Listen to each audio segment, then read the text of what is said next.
अभी जम्मू कश्मीर से आ रहा हूं और केवल यहां की सभा के लिए आया हूं, अन्यथा मेरे और भी कार्यक्रम थे।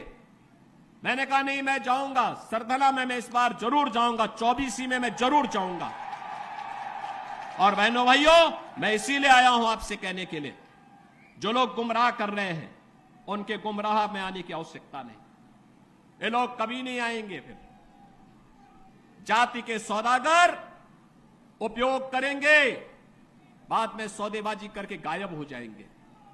हमें किसी भी ऐसे व्यक्ति के बहकावे में नहीं आना है जिससे हमारा राष्ट्र धर्म खतरे में आए। याद रखना, इस देश के राष्ट्र धर्म को हमेशा खतरा जब भी आया है, इन्हीं लोगों के कारण आया है जिन्होंने जातीयता के आधार पर समाज के सामाजिक ताने बाने को छिन्न भिन्न किया है, हमेशा छिन्न भिन्न किया है। और बहनों और भाइयों, मैं आपको इस बात के लिए आश्वस्त करता हूं कि कोई माय के लाल बाल बांका नहीं कर सकता है। सुरक्षा की इतनी पुख्ता व्यवस्था हमने की है यूपी के अंदर। आज आप देखते होंगे बड़े बड़े दुर्दांत माफिया और अपराधी किस कदर उनकी दुर्गति हो रही है। आप देख रहे होंगे, जिनके नाम से ही लोग कर्फ्यू जैसा माहौल होता था, आज उनकी दुर्गति क्या है, हर व्यक्ति देख रहा है। इन माफिया और अपराधियों की स्थिति क्या है, आप रोज सोशल मीडिया के प्लेटफॉर्म को उठा करके देखते होंगे।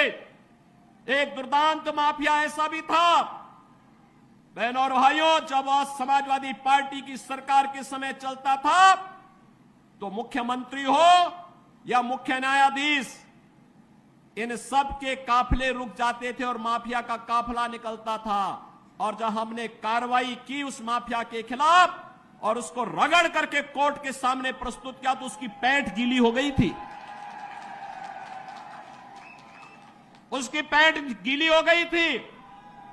और तब हमने कहा था, उस समय उसको हमने कहा था, कानून को रौंदने वाले, आज कानून कितना बड़ा होता है यह एहसास हो रहा है कि नहीं हो रहा है।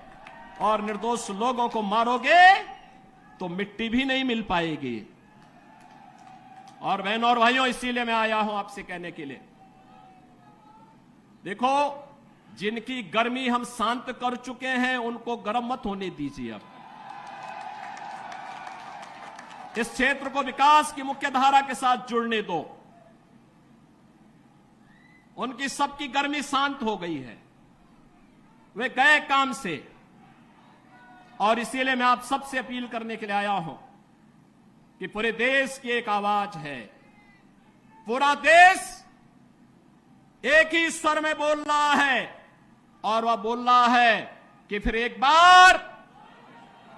बार मोदी सरकार, फिर एक बार